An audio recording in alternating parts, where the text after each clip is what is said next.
Veterans Day weekend, there's plenty of activities for you to do to honor our veterans. The Dallas Cowboys are actually hosting 16 Medal of Honor recipients at halftime. And just a stone's throw away over at the museum on their behalf is under construction there. Photojournalist Mike Kinney takes us on a tour of the unique building and shows us some of the architectural significance that's going into the structure.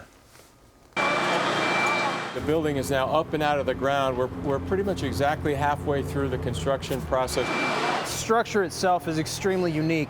If you look behind us, you have about 2,000 tons of steel. It sits on 5 mega columns. So the top of these mega columns is a steel knuckle. Each one of these mega columns is rated to hold 2 million pounds. That's the entire exhibition hall, 40,000 square feet, resting on 5 central points. Each one of those mega columns represents a branch of service. So directly in front of us here, you got the Navy column, further down, Air Force, Coast Guard, you got the Marine Corps, and then the Army directly behind us back over here. We go back to what do those 5 mega columns represent as far as the struggle and the load that the Medal of Honor recipients carried during their trying times in battle.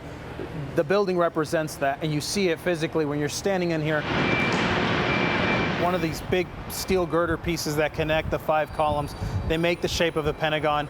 And then inside here, actually, you have this star beam, reminiscent of the medal itself.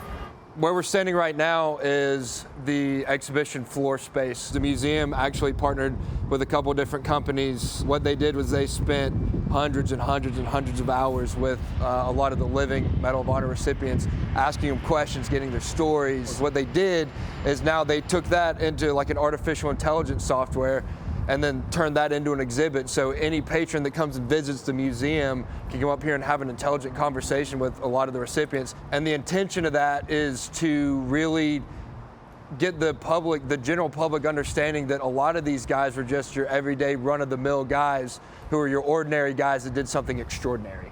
It's all about highlighting those recipients. There's plenty of places, there's plenty of museums where you can go and see Jeeps and tanks. So this museum will be a biographical repository of those stories. Already looks amazing. Construction of the Medal of Honor Museum is scheduled to be completed in the spring of 2025. That'll get here before you know it.